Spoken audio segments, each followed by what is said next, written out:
Welcome to the Guided Podcast, where we support you to find the courage to listen and act. I'm Amanda Goolsby, and with me is Allie Katz. Let's get started.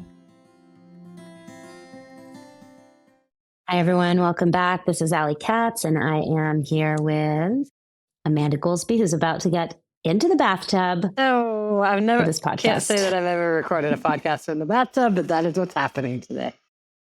Yeah.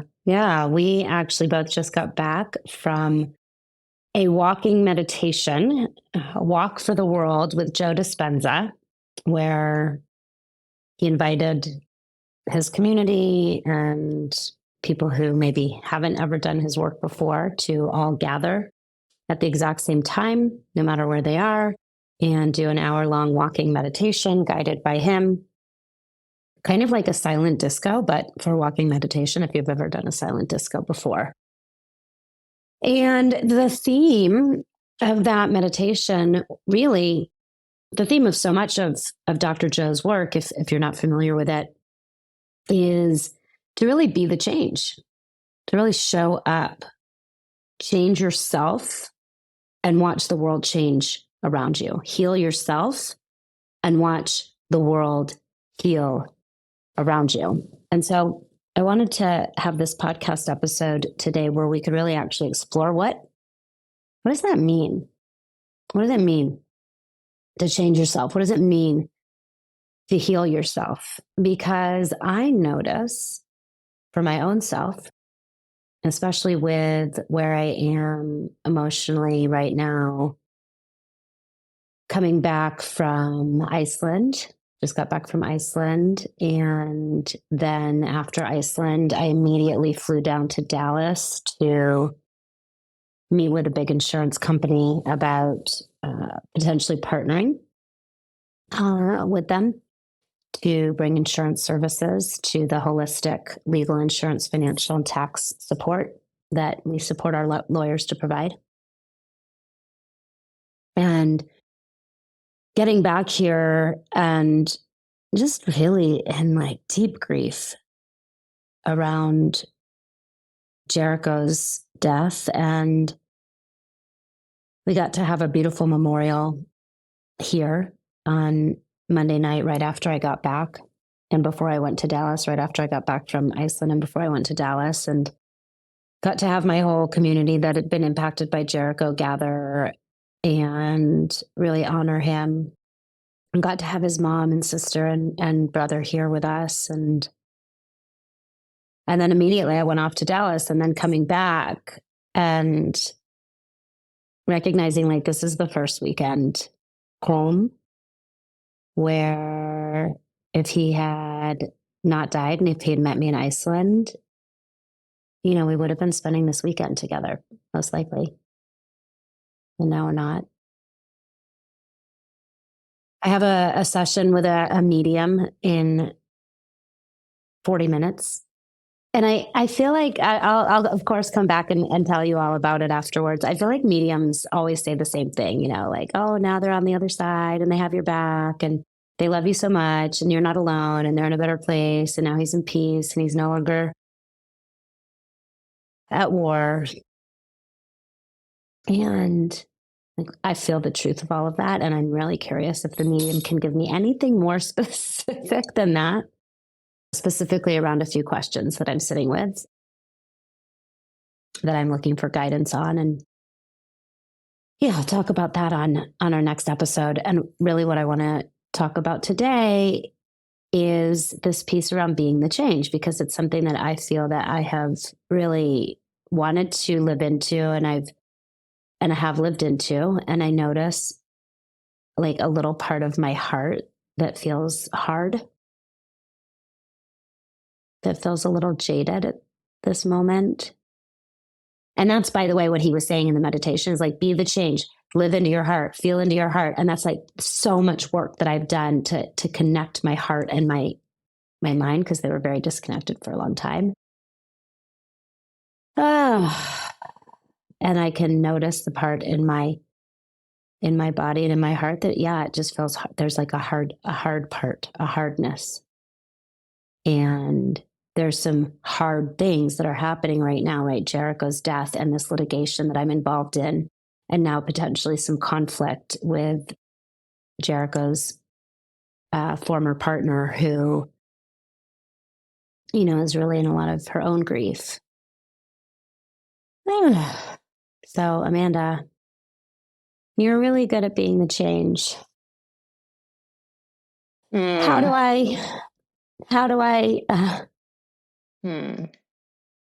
I move through this moment where, what does it mean?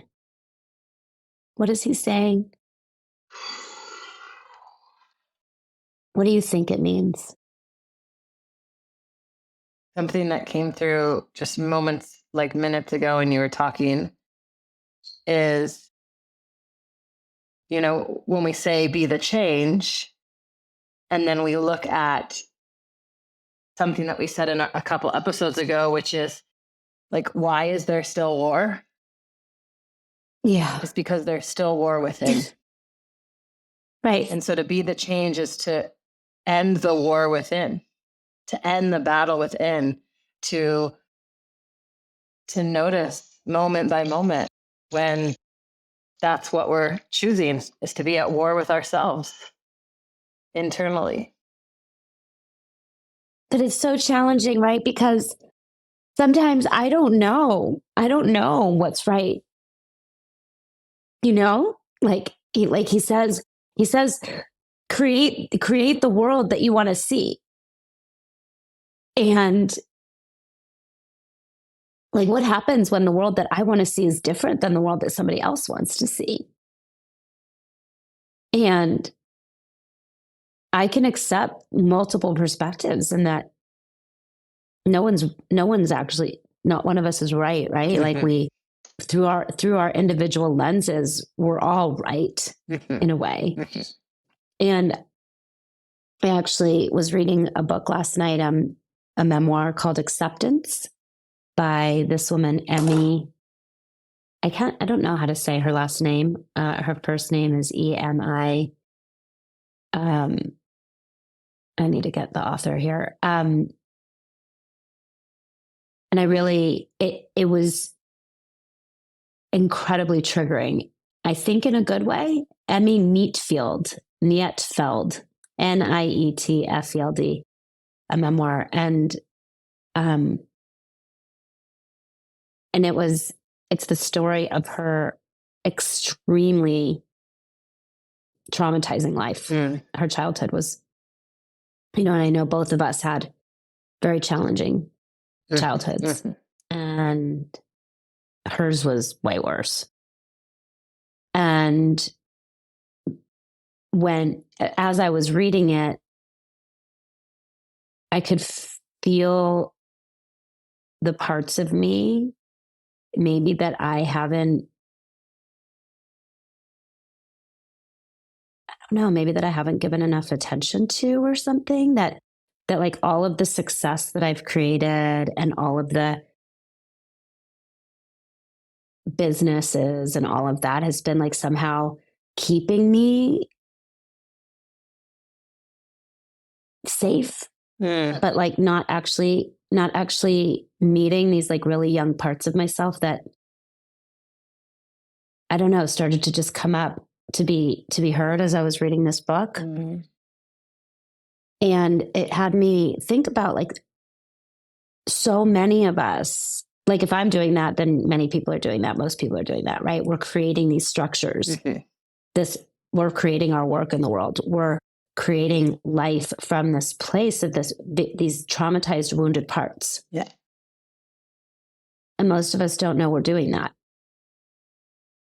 And so if I want to be the change that I want to see in the world, if I want to change the world, and I want to end war, but I'm operating from the traumatized parts that I can't even see, that I'm not even aware of,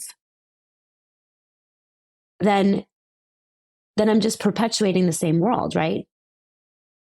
And if I'm doing it, then we're all doing it, because I'm pretty self-aware,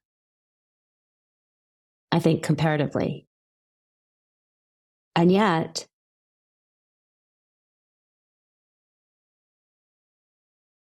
how do I know when I'm doing it? Mm. How do I know? How do I know when I'm operating from the young, wounded part Mm.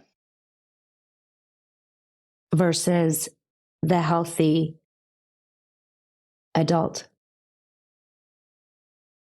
Do you know?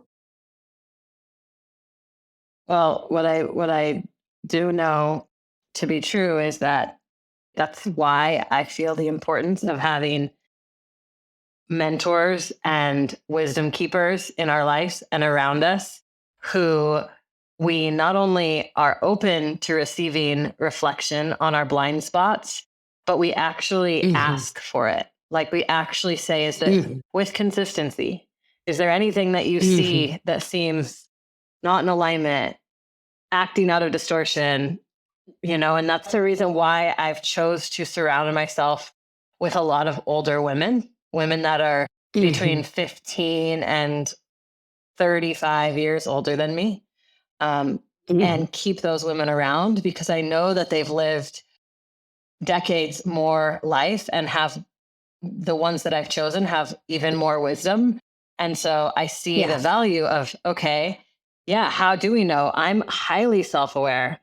I would consider myself highly self-aware. And yet, there are areas of blind spot for all of us where you see it, but I don't see it. And can we have enough humility to realize that, to recognize that, and to ask consistently for feedback so that we can be the change? Right. Oh, yeah. Yeah, I think that's a big one, really, really having people around us that we deeply trust to see us and to reflect with love when we're not coming from our highest and best selves. Yeah. And so often that is how guidance comes, is through the eyes of another that we really trust. And I think one of the hardest things is when we have people around us that we don't trust, that are reflections of our own lack of self-trust. And then rather than being able to receive what they see, we're like, wait a minute. Yeah. That's not about me. That's about you. Yeah. That's a projection. Yeah, exactly. You have to be aware of what is a projection versus what is a clear mirror. And I think that that's a clear mirror. A clear mirror is a really valuable asset in our life, because if someone can be a clear mirror that can also hold an unconditionally loving presence through the reflection, and it's not coming from their own projection of either what we can or can't do, what we should or shouldn't, what's good or bad, then that can be extremely helpful. But like you said, if the people who are around you, one thing that I've heard over and over in the world of personal development is like, if you're seeking mentorship, and there's seeking mentorship for someone or hiring a coach or hiring someone to be in your life, ask yourself the question of, would you want that area of their life? Like if you're asking someone for relationship advice, do you love the relationship that they're in? Are they in the type of relationship that you want to be in? And so someone was asking me the other day, they said, wow, you really do an incredible job of maintaining relationships with like so many people in so many different parts of the world. First of all, how do you do it? And then I have systems around it in my life. I actually have ways in which I track and manage my relationships to make sure that I'm keeping deeply connected with the people who matter most to me. But also, when I look at this, I have a list of 12 women in my world that I am committed to in this lifetime. And and next to each of their names, I have one area of life that I really look up to them in one way that they operate, one way that they create in the world, one way that they hold a way of being that I really admire. I have one area of expertise that they have. Although there's many things probably for many people, I have one thing that I'm currently tracking, that when I'm around them, I'm watching for how they be in that area. And I'm learning codes from them, and they might not know that that's what's happening. Mm-hmm. Yeah. Yeah. Yeah. So being the change that you want to see. First off, thanks for Dr. Joe, because that's how you and I met. Yeah. It is how we met. Thank you, Dr. Joe. And really surrounding yourself, like if you're not totally clear on what does it mean to be the change, surround yourself with people that you are looking at their life and you're saying, wow, that's something that I really I want to emulate in a specific area. Right? It doesn't have to be every area, but in a specific area, I want to emulate more of that, whatever that is that they might have, and be really intentional and conscious about that. Really remembering that you are a reflection. Like you will become, they say, most like the 5 people that you spend the most time with. We entrain to each other. We rub off on each other. Yeah. And so really look at, who are you spending time with and how are they rubbing off on you? And then for myself, I get to look at, do I like the being that I'm being that's rubbing off on those around me? Do I like the way I am being, knowing that those around me are going to be that, are going to emulate that, are going to express that, are going to live that in their own lives? Do I like it? Do I want to see more of that in the world? And I think finally I have gotten to this place in my own life where I can say yes, even through these really, really, really hard things that are happening right now. I am being who and how I want to be for the most part. I'm like being with what is and communicating what is and taking care of myself in the process. And so like yesterday morning, when I woke up, I was in so much grief, but I really couldn't express it. It was super stuck. I could feel it, but I couldn't express it. And I could feel it in I've been feeling it in my left breast and left shoulder, left back body, which is, I guess, like my heart. Yeah, it's your heart. And then you came over and I knew it. Our friend Olivia. I just knew it. I knew it. Yeah. I wasn't going to let you sit in contraction all day when there's support and release available. Yeah. And then Olivia was here as well. And I'm hoping we're going to get to interview Olivia before she heads off to Scotland, because she is a great example of living a guided life, truly. And she's heading off to Scotland to live on a little island, just guided to do that. And so you both showed up in the kitchen as I was sitting at my computer and wanted to hold me. And when Olivia shared that, like my skin started to crawl, like literally. Like I didn't want her to touch me. But instead of hiding that, I shared it. I said, like, oh God, the thought of that makes my skin want to crawl. But like my skin was crawling. And just saying what was true, opened the channel for the tears to come. And that's really what needed to happen. And then opening the channel for the tears to come allowed me to have a little bit of space for the two of you to come in a little closer.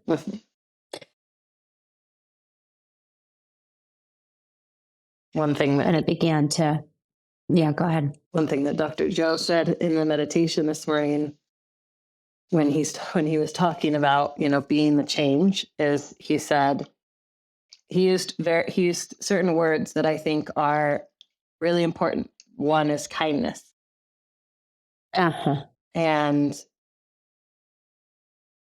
the thing about kindness, another word that he used is compassion. Another word that he used is joy.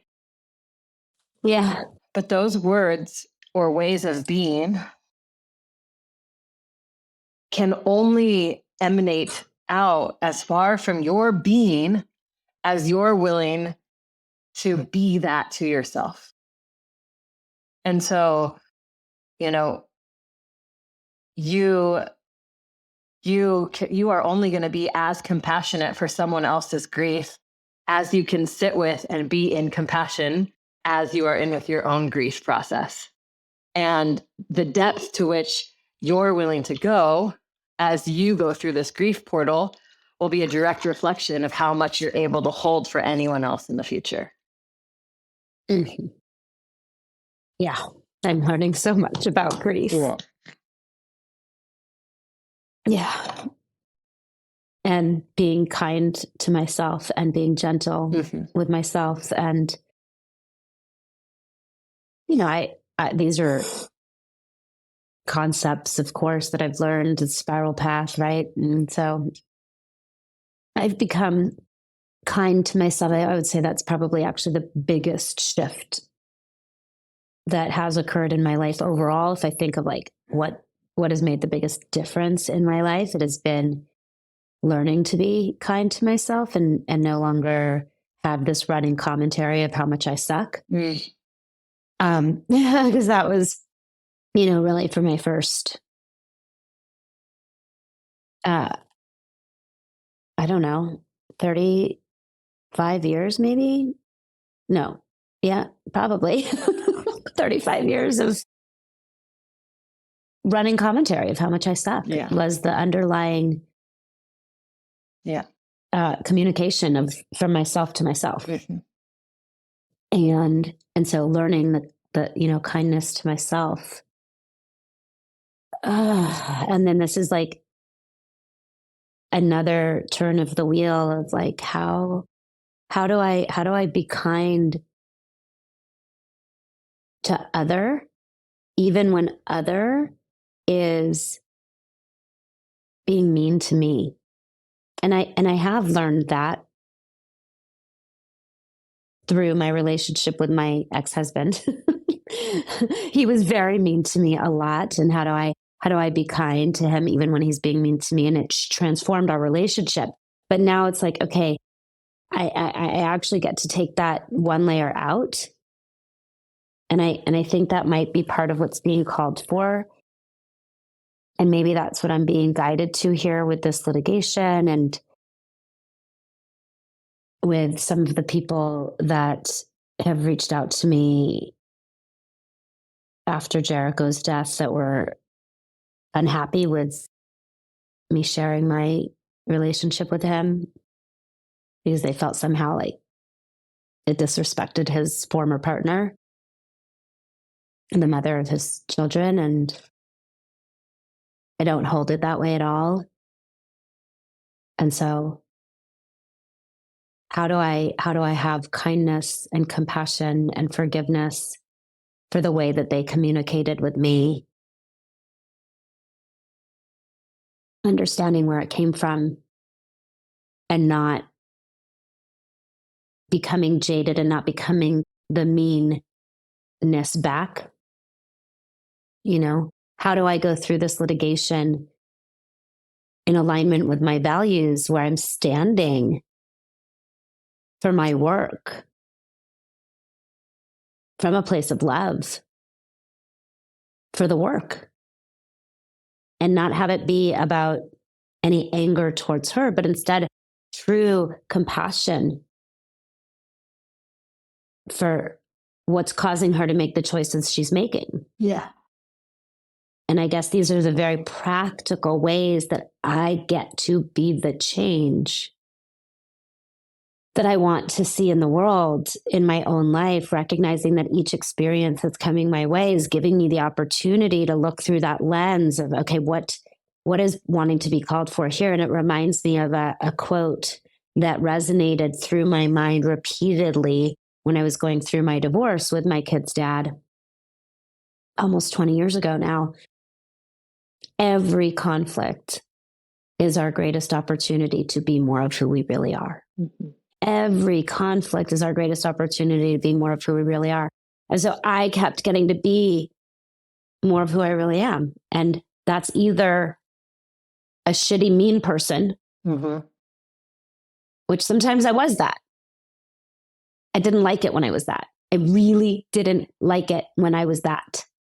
Or kind, compassionate, forgiving, generous, loving, heart open, even though it really hurts. Yeah. To keep my heart open, there's a way that it is like far, quote unquote, easier. It's not really, but it like my mind says it's easier to close my heart. Yeah. My mind says it's easier to, somehow like don't feel so much. Yeah. Because that's really what closing the heart is, right? Don't feel so much. Yeah. And I think that you also, have really gotten some practical applications of being the change over the past few weeks. When the big storms came to Burning Man, and you chose to show up as you did, and then stay and stay and stay all the way through to like. So the last piece of plastic was picked up until the refrigeration truck was driven from San Francisco to LA for our camp, and the last task was completed. So the last task was completed. Like you stayed all the way through. Yeah. Because that's what being the change means to you. Mm-hmm. Was there any internal conflict for you of like, oh, maybe I should just... No, like honestly, as soon as I felt the call from the leadership of our camp that said, okay, this is all happening, and this is going to be the most difficult and challenging strike that we have ever faced in the history of Burning Man. And if everyone just like leaves right now, we're going to be fucked. Mm-hmm. And like immediately when I heard that, I think it was on the Friday of Burning Man, right as the rains were starting, or maybe the next day and the next morning, I made a decision in that moment that I would be there till the very, very, very end. And I went up to one of the camp leads that had done, so much work. I mean, I literally was the last person to sign up. I was the last person to sign up. Mm-hmm. And I slid in at the 11 hour and 59 minute, and I felt there was a part of me that felt like I wasn't here during all of the prep work. I didn't come here and build this. I just showed up to receive all the value that all of you guys have been pouring in for months and months and months. The least that I can do is show up now in a time of need of the community and make sure that you guys aren't left alone at the end. Yeah, I love that so much. You joined a very infrastructure heavy camp. Totally. That really provided for the people in the camp and for those that came to visit the camp in a big way. Yeah, I mean, we took in 15 people off the streets that either walked up to our camp because they got stuck on that side of the playa or whatever. But we took in 15 people, had them sleep in our spaces. We fed them for like 3 days. Some ended up just like staying all the way through the end because they felt so loved and taken care of. And we were open to that. And so, yeah, I mean, we were able to really live out the value of radical inclusion and like not for like, oh, sorry, we don't have any room at the inn, when really we did have the resource and really we did have the support and really we did have the love. And yet we were able to open and be that support, which felt really, really, really good. And yes, a lot of infrastructure. We had three large community gathering spaces at the front of our camp, and we had one large gathering space at the back, plus our entire community space where dining and commissary and the kitchen was. And so it was a lot to break down. It was not like just pop down a few tents. It was It was breaking down a whole, like a city block. And then driving the refrigeration. Yeah. Where? I mean, once we got back to San Francisco, someone in our crew, 15 people tested positive for COVID right when we got back. Oh my goodness. So that was happening. So a lot of people were not well. And the person that was initially going to drive the refrigeration truck from San Francisco to LA to like complete the last task was just exhausted and really had put in a lot of effort during both build and the burn and strike, had been there and was not feeling well. And I, at that point, had resourced myself enough, had taken care of myself. I had gotten body work. I had, done a bunch of I had gotten an IV. I had done a bunch of self-care because I know that my responsibility for me is to make sure I'm at overflow. And because I was still at overflow, I had capacity to complete this final task, which was driving the refrigeration truck from San Francisco to LA. And, oh, by the way, I have a photo of this, but at one point I was tired and I just if I'm starting to get tired when I drive, I just pull off and sleep like every single time. And so I pulled off, but I made a bed in the back of the refrigeration truck and turned on the air conditioning, turned the refrigeration to 75. And then I laid your Burning Man coat down as my bed. And then I slept. I slept on it for an hour. In the refrigerator. Yeah. Oh my God. I love that so much. I love that so much. And really, in order to be the change and to change the world, we have to support ourselves. Mm-hmm. We have to support our own health. We have to do everything we can to get ourselves to a resource place, to the place of minimum, what I call in my work, minimum to thrive. Mm-hmm. Minimum to thrive. Because if you are in a just getting by reality, if you are living beneath your minimum to thrive, in scarcity, either real or false or real. Some of you are living in scarcity and it is total false scarcity based on money dysmorphia and you need to see it and heal it. And some of you are in real scarcity because you've been living in this just getting by reaction to your money dysmorphia or what you've inherited. And now you're not able actually to come from this place of minimum to thrive enough.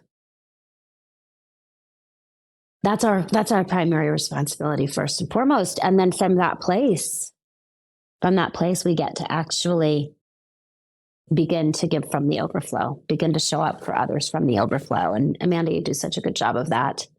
Thank you. Including taking a bath. Right. Because that's part of what I've learned is that I know what fills me up. I've gotten really clear about what activities, what people, what places, what environments actually support me, whether it's 5 minutes that I have, or it's an hour, or it's 5 days that I have, or a month, whatever it is. I know what fills me up. And I consciously notice when my energy is dropping below what I call an 8 out of 10. If I'm dropping below an 8 out of 10, that is my sign that it's time to go fill up so that I can be serving from a place of overflow, even if that means 5 minutes outside and some breath work. And then I get back into action. Totally. So fantastic to be able to know what can I do in this next 5 minutes that will fill me up. What do I need to be doing on a daily, weekly, monthly, quarterly, annual basis to stay filled up? And a lot of us don't know that. I certainly didn't know that. I had no idea. So we'll do a future. Yeah, we'll do an episode on that. For sure. How to fill yourself up, how to know what you need, how to take care of yourself in a way that nobody ever taught you. And for today, I'm going to go have a session with a medium and see what I can receive connecting with Jericho's spirit. Feels really intense. Yeah. Yeah. Yeah. And I look forward to being back here with you again next time. Yeah. Thanks for encouraging me to get out there today and do the walk for the world. It was really great for me to drop into this question of what does it mean to be the change? And what is the world that I'm creating through my own being? And how do I get to be that more? So thank you, Amanda. Thank you. I love you. Thank you all for listening. Thank you for taking one small, seemingly insignificant step in your life this week, whether that be more loving to your kids or to your spouse or to your employees or to your coworkers, and just noticing that just small changes really do make a difference. We love you. Or to yourself. Yes. Or to yourself, because it might be you can't be loving to any of them yet. Yeah. Because there's a part of you that needs you to love it first. That's where it starts. Thank you for being with us. We look forward to seeing you next time on the Guided Podcast. Bye for now. Mwah. If you enjoy the Guided Podcast, please rate and review us on Apple Podcasts. And be sure to come back next week. Until then, this is Allie Katz and Amanda Goolsby. remember, life knows.